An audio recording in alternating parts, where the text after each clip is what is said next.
Welcome to all. This is Aris LaTham, the recognized father of ethical gourmet raw food cuisine, based on the acclamation I received from the Oxford Encyclopedia of Food and Drink. I'd like to really extend to you a very warm welcome and thank you for joining me here at Semana de Alimentación Viva. This program is especially designed for all of you that are inclined to consider a living food lifestyle. And it really gives me particular privilege to be able to be a part of this program to share alongside all of the other distinguished educators that are bringing you really life-saving information.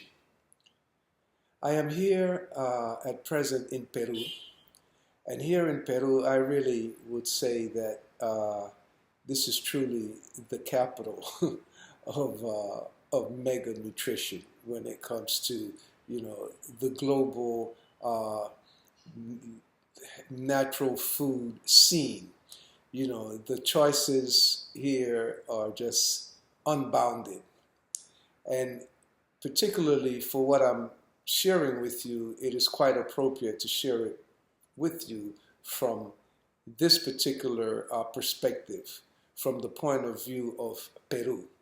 Peru, the land of ancient food civilizations, with the Inca Empire that has brought us so much wonderful agricultural foundations for us to really do some of the things that we're doing today. And particularly here in Peru today, there's quite a bit of boundless, offerings of fresh food. As you could see here in my kitchen in Lima, in Miraflores, where I am being hosted by the Árbol de la Vida. We're doing some presentations on food preparation and orthomolecular nutrition as it relates to living food. We're also having a retreat here, a living food retreat, a detox program. And there's no better place to do it when it comes to the food options that are available to detox the body. So from the point of view of orthomolecular nutrition, which is basically centered around the whole idea of, feeding the body on a certain level so that it can really recalibrate itself. There's so much that we need to consider when it comes to our mental clarity, our moods, and how food plays a role in all of this. So we're really talking about optimum nutrition for life, when it comes to looking at it from the orthomolecular perspective. We're ultimately really talking about nutritional chemistry that supports, our life. It's really very, very effective when we look at the body the way it is recognized today as a temple of disease, and looking to detox or cleanse the body, to heal the body. First, we must allow the body to have that fighting chance. We must readjust the chemistry of the body. And in readjusting the chemistry of the body, a juice detox is very effective. A juice detox is very important, because here in doing a juice detox, what we want to do is really rid the body of unwanted waste. So along with providing, optimal nutritional concentration, the orthomolecular approach also deals with detoxification, because they really come hand in hand, as it is said in ancient tradition, our food shall be our medicine and our medicine shall be our food.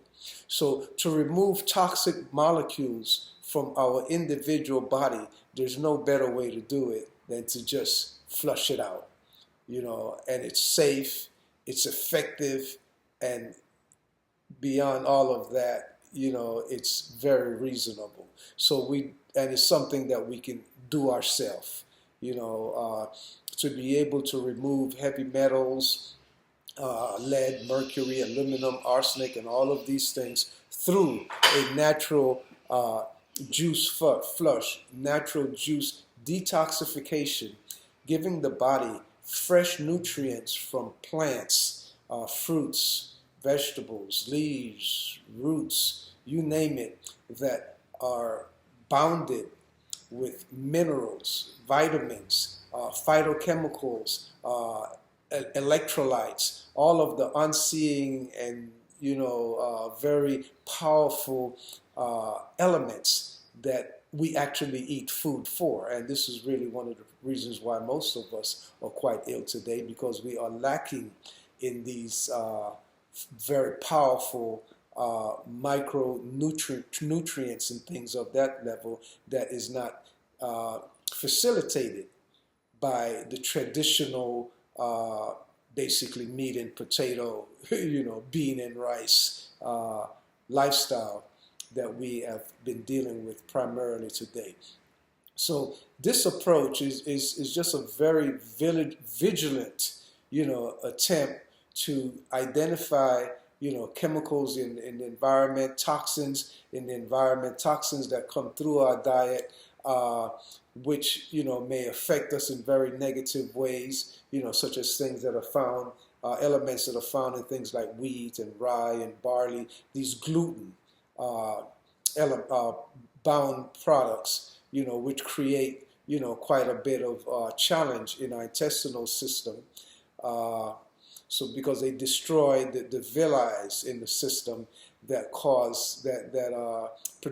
creates malabsorption of vital nutrients that are required to really activate neurotransmitters, like dopamine and serotonin.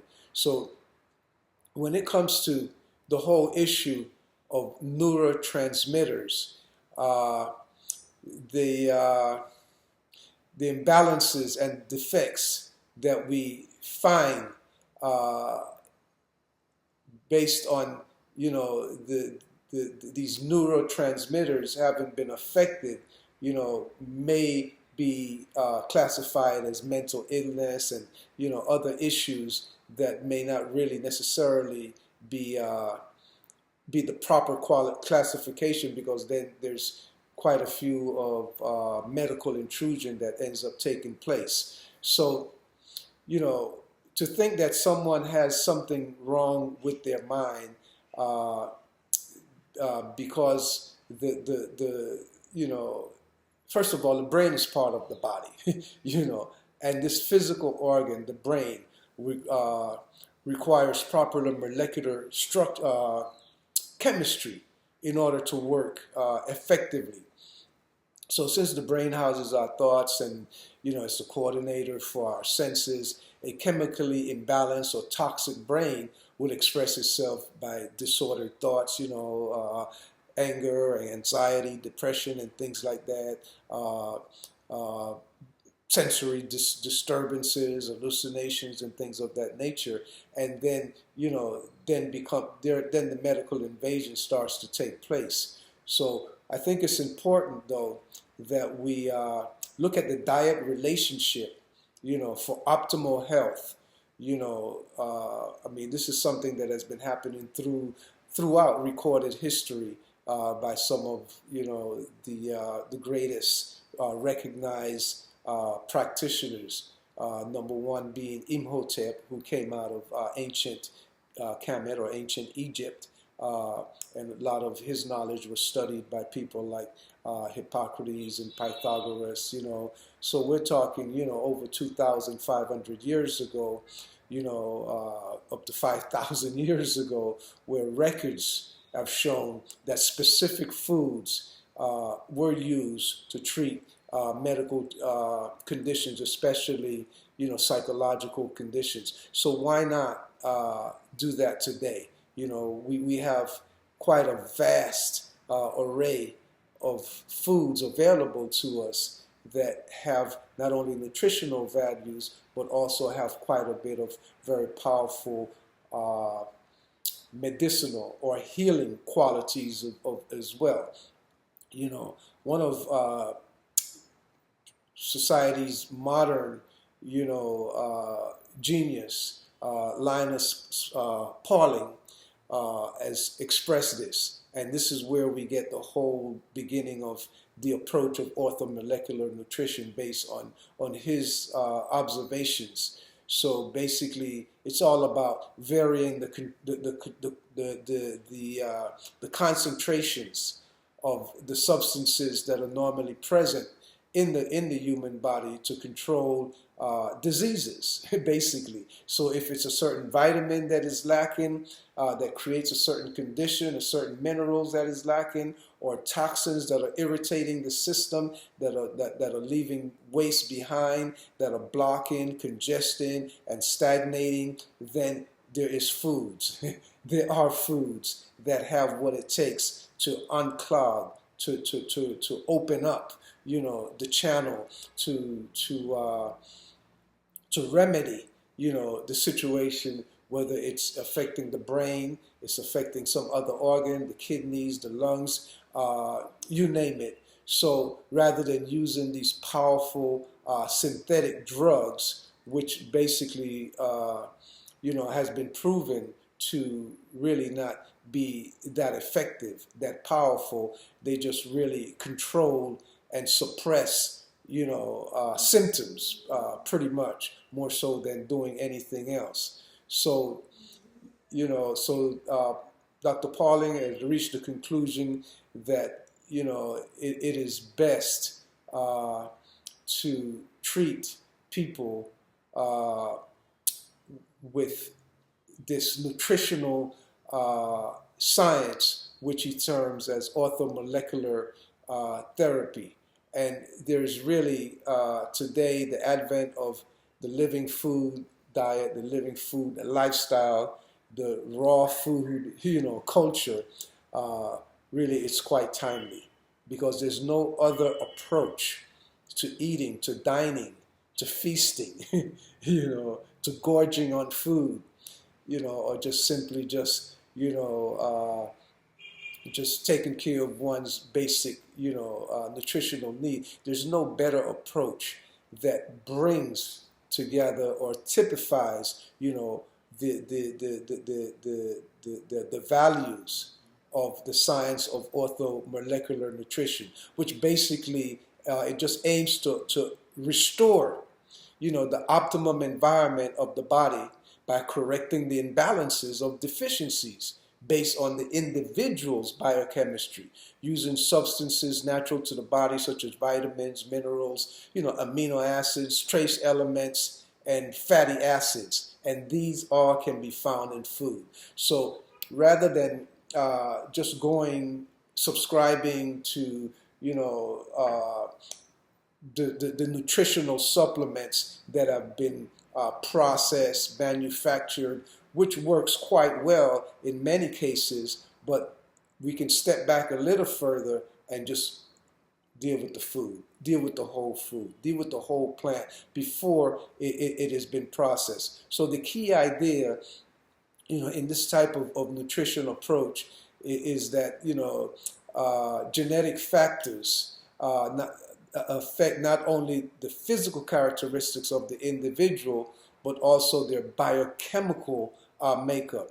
So biochemical pathways of the body have significant genetic variability, and diseases such as arteriosclerosis, cancer, schizophrenia, depressions are associated with specific biochemical abnormalities, which are causal or combining factors of practically all illnesses. So, here we go forward now looking to, protect and enhance our health through natural remedies, fresh remedies, live foods, fresh juices that are made from leaves, from fruits, from tubers that contain these minerals, these phytochemicals, the vitamins, and all of these elements, the trace elements, the fatty acids contain all of these things. And not only in a juice form, but just even in a salad, in a blended form, using nut meats and pâtés and soups and shakes and you name it, here we go, nature's pharmacy, just straight out of the land, straight from the bush.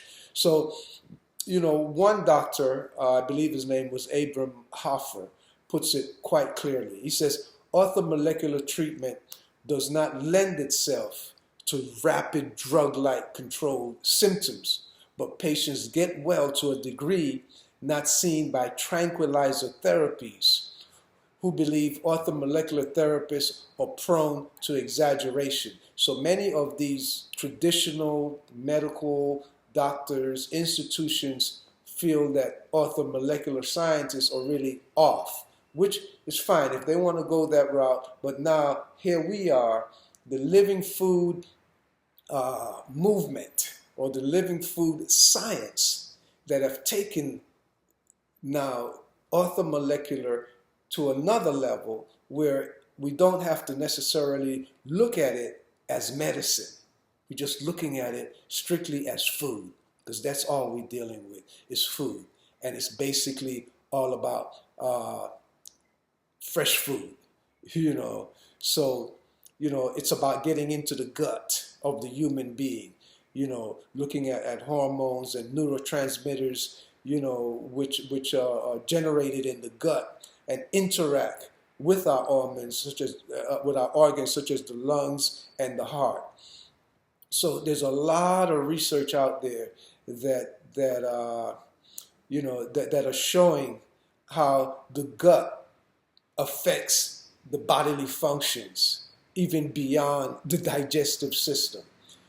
So the gut is the pit. This is where it all brews. This is where it all boils. This is where it all churns. So it's all about what you eat that we have to look at.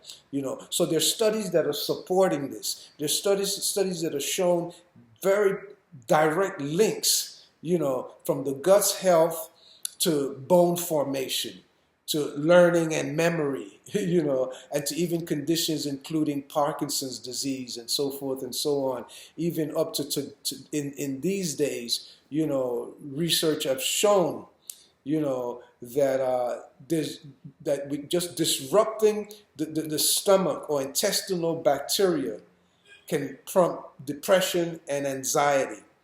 And this has been shown in lab rats, quite a few times. So better understanding the communication between the gut and the brain and the rest of the body could really help to reveal and show the causes and treatments of a whole range of ailments and provide, doctors with really what it takes to move beyond where we're going, So a lot of these mental diseases, a lot of these diseases that affect, critical organs don't have to be treated the way they have been treated.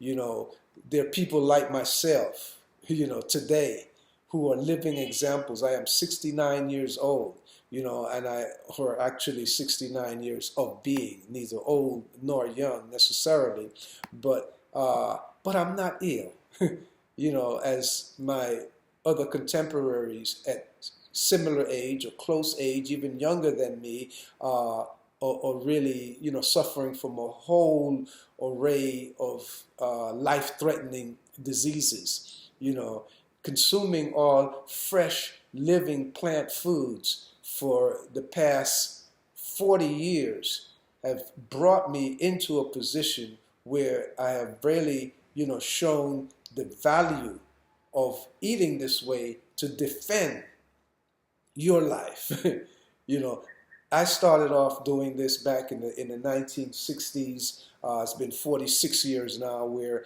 since I've not consumed any animal products whatsoever. So my body is very low. The toxic level of my body is very low. My body is very low in toxemia.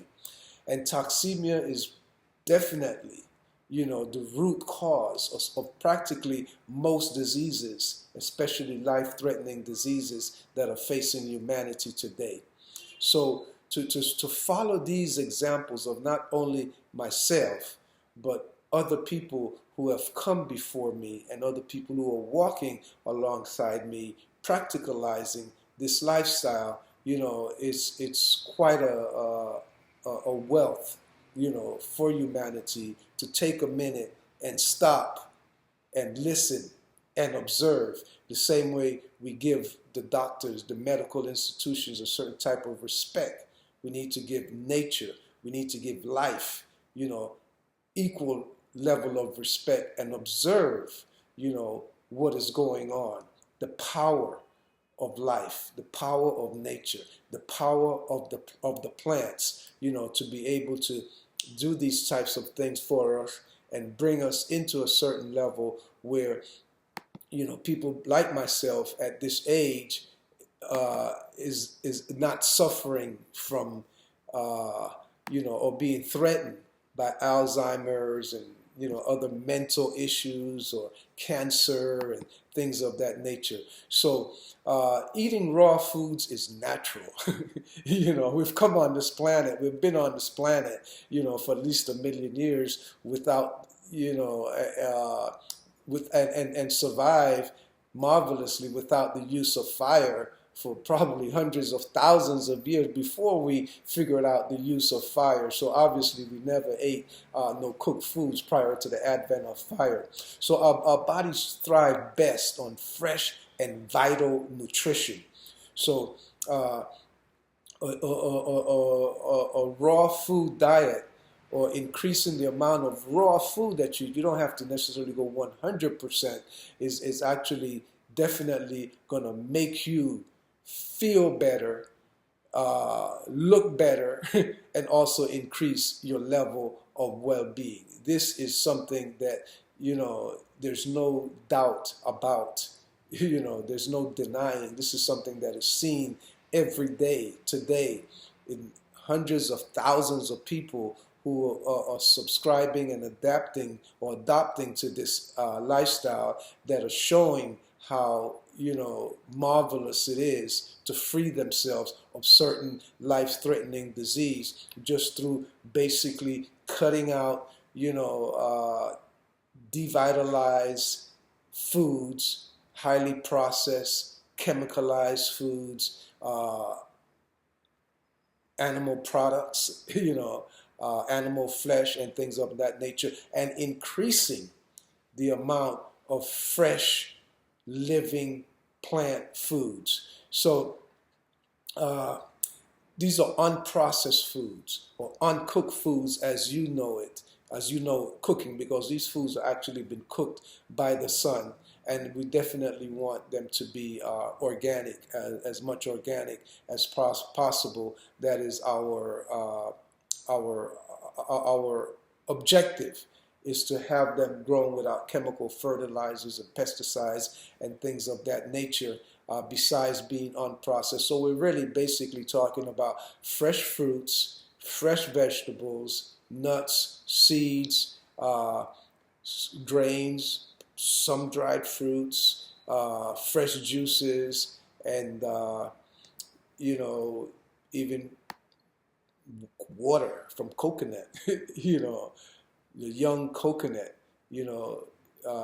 this is like really great, pristine, highly mineralized water that has minerals in an organic form that the body can utilize, loads of electrolytes. We're talking about foods that are high in phytochemicals, friendly bacteria and things of this nature, to protect the body, to allow the body to really have a fighting chance to pretty much heal itself. So basically we're talking about a vegetarian diet, foods that vegetate, You know, we're not talking about fish. We're not talking about dairies. We're not talking about eggs and cheese and milks and things of that nature. Uh, these foods, you know, they promote life. Living foods promote life. You know, they contain the maximum amount of fiber, you know, that especially, you know, just looking at simple raw produce, you know, tomatoes and lettuce and cucumbers and apples and pineapples, pears and peaches and spinach, you know, uh, high fiber foods, you know, and these fibers have not been lost through the processing, through the cooking and the boiling and the baking and the microwaving and things of that nature, and even through freezing that does affect the fiber in foods. So these foods are easily metabolized in the body, and they also tend to be lower in calories, you know, than the average diet. So the point is to not to heat these foods above, say, 118, 120 degrees, as low as 115 is great, you know, so that we don't destroy the enzymes. We don't destroy the life-giving force in the foods that actually aids in their digestion and the absorption of the foods in our body, because cooking, besides destroying these vital elements, they also destroy the nutritional value of the food as well. So we really need to be extremely careful as we approach this lifestyle, and understand that also when we consuming foods like this now, after consuming the standard traditional, you know, meat and potato style diet, is that, hey, now this food that is coming into our body, we're talking particularly or primarily any fresh fruits, vegetables, grains, seeds, beans, nuts, legumes, young coconut, the milk or water from the young coconut, and even seaweeds and things of this nature. These are the things that are on our menu. So your choice may depend on certain factors, you know, and you know, you may even want to use things like sprouted brown rice, you know, cabbage, which supports cellular function, the glucose in the brown rice helps to improve the metabolism and its absorption, and the cabbage in the form of, say, a sauerkraut, you know, helps support healthy cellular function, and also the things like the radishes and some of these hot foods, and you know, pungent, powerful, you know, foods have a lot of antioxidants, you know, so they really help protect our cellular, the function of our cells of the body. There's certain other foods, plant foods, direct common foods like carrots, you know, which are a great source of vitamin A, and they help to protect our vision as well, and also our cardiovascular system. So if we look at pretty much every single fresh plant food, we're going to find, you know, there's medicine in these foods. You know, it's not unusual when you start eating a lot of fruits that you start having diarrhea, you start having the runs, you start having some cleansing naturally, but many of us tend to misinterpret that and feel that these foods are having a negative effect on our body because we're not used to doing so much evacuation.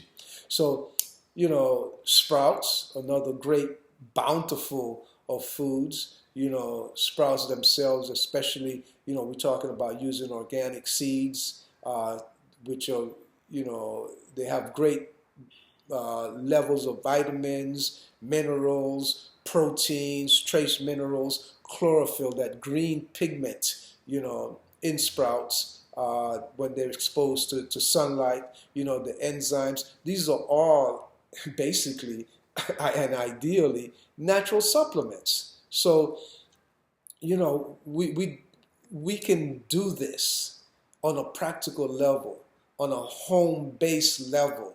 You know, we don't have to have all of the sophisticated, expensive packaged products, you know. And this is one of the dangers also that I see even creeping into the living food culture as well. A lot of the living foods are not living anymore. There's so much dehydrated, powdered, you know, processed things. Yes, some may be superfood. That's fine. Those you take in small amounts, they supplement your basic eating, you know, your basic diet, the basic, you know, lettuce and tomatoes and apples and pears and peaches and quinoa, you know, grains, fine grains, the nuts, the seeds and things like that. When you start reaching for some little powder called superfoods or whatever it may call, you know, then you're really just supplementing. Those are not, you know, solid stuff that you can eat, you know, a big bowl of maca, you know, concentrated. Besides being super expensive, you know, we also have to be careful how we approach it. You know, smaller amounts, not only of superfoods and all of these energy boosters and things like that, but even small amounts of meals, period. You know, the days of, you know, gorging on a big flowing plate, you know, with lots of carbs and fats, and proteins and things like that. Those days are over. Look at where it has gotten us. You know, we're obese. You know, we're like beasts, you know, really. And besides that, you know, we're sick. You know, humanity is sick. You know, so, you know, add sprouts to salads and soups. You know, you could sprout simply, you could sprout lentils, just soak them for 12 hours, drain them, rinse them, leave it in a colander and allow them to sprout for 2, 3, 4 days, just rinsing them twice a day.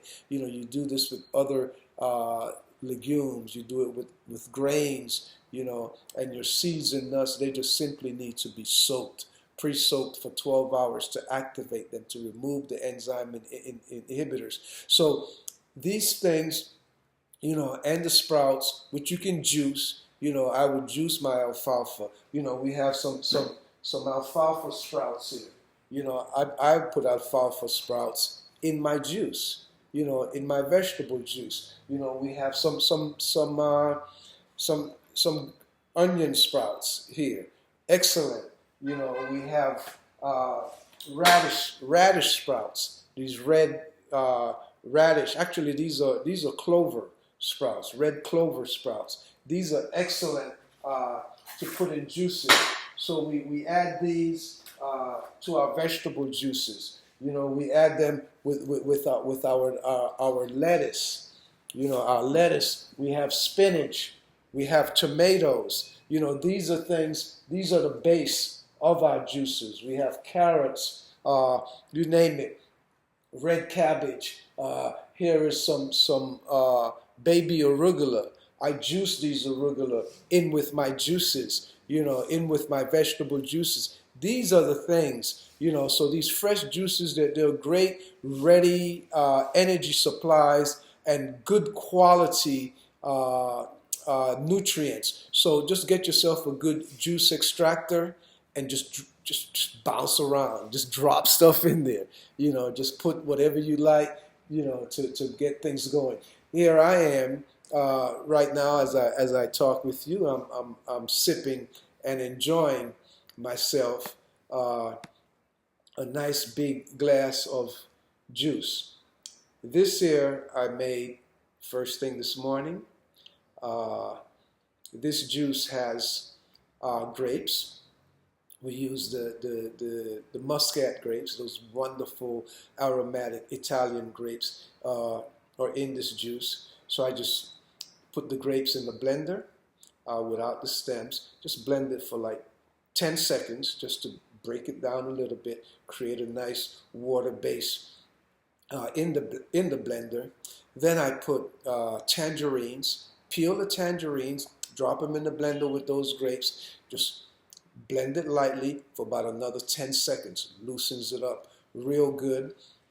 Then I pour those out into a press cloth and I just press it. I just squeeze it by hand press, cold press, you're talking about it, press it out. Then that pressed grape tangerine juice, I reintroduce it back into my blender with papaya. You know, papaya is really the food. This is one of the best. To me, this is a superior food. Papaya is pure enzymes. Papain is loaded with papain. So I blend papaya in the blender with my tangerine grape juice, and this is what I have. I have a papaya tango, So, what a great combination.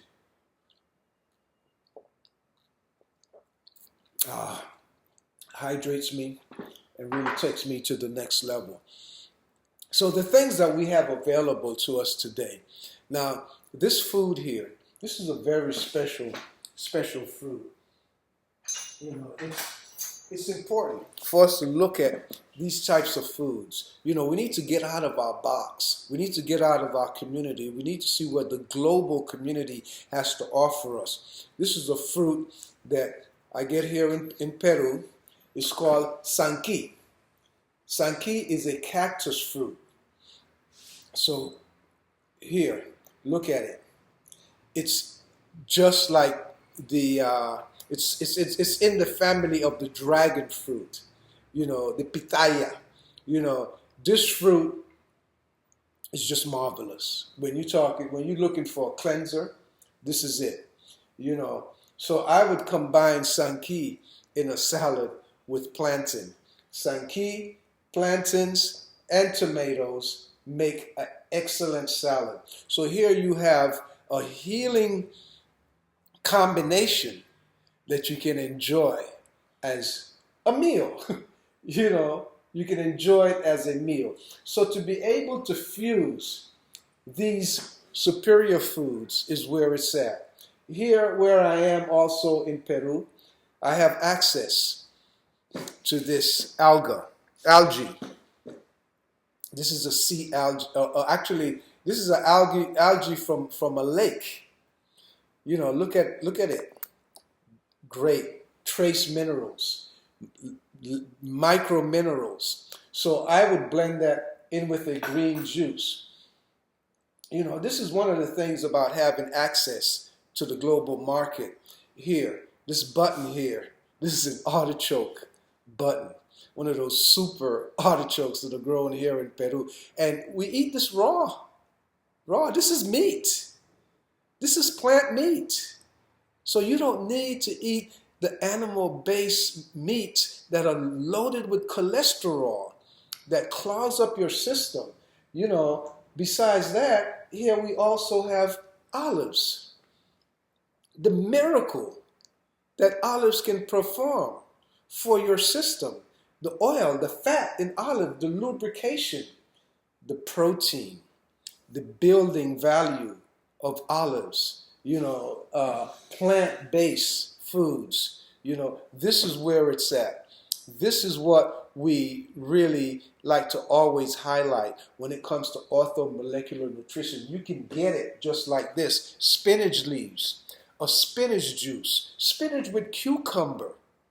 What a combination. You're talking about a detoxer, minerals, chlorophyll, not only detoxes the body, but rebuilds it and strengthens it automatically. So it gives the immune system that fighting chance that we've been looking for. We've been abusing our immune system. We've been ripping off our enzyme bank, eating foods that are cooked, that are devitalized, that cannot assist in their own digestion. So our body has to produce an excessive amount of digestive enzymes to process these foods, these vital less foods. So in doing that, we're ripping off our enzyme bank. We're robbing from our life. So now our immune system becomes compromised. It cannot defend ourselves against unfriendly bacteria, against diseases. So this is where we are. This is what we need to do. These are the steps. This is this kitchen here, the way we have set this up, this is actually a pharmacy. You know, we're actually in a pharmacy when you're in a kitchen like this. You know, when you see all of these green leaves, this chlorophyll and scallions, you know, the anise, you know, the celery, these vibrant, rich mineral foods, high in iron, parsley, basil, cilantro, you know, bok choy, you know, hey, and even this gem, this magic right here, you need to see what this is. You may not have seen it, you know, in its original form before. So I need you to see what this is here. So I'll bring it up close to you. Here. This is Coca Leaf. This is Coca Leaf. You're talking about an energizer. This is an energizer. Coca leaves are an energizer. You know, so we take the coca leaf and blend it with the sanki and cucumber. We're talking green gold. Sanki, cucumber, and coca leaves. Look, cucumber is nothing but a sugarless watermelon. You're talking about a great hydrator, a wonderful cleanser, and this powerhouse of the sanki to cleanse the blood, to cleanse the system, and then this energizer of the coca leaf. We're full of energy. We're full of vitality, but also we're cleaning out. We're clearing out, you know, brain food in the way of cabbage, of cauliflower. You know, the whole cruciferous vegetable family, cauliflower, cabbage, and broccoli, these are anti-carcinogenic. So what we do, we take the cabbage and we process it, we grind it down, and use it to make sauerkraut. So the sauerkraut, after setting it for 5 days, it's high in enzymes. So we're going to take a minute.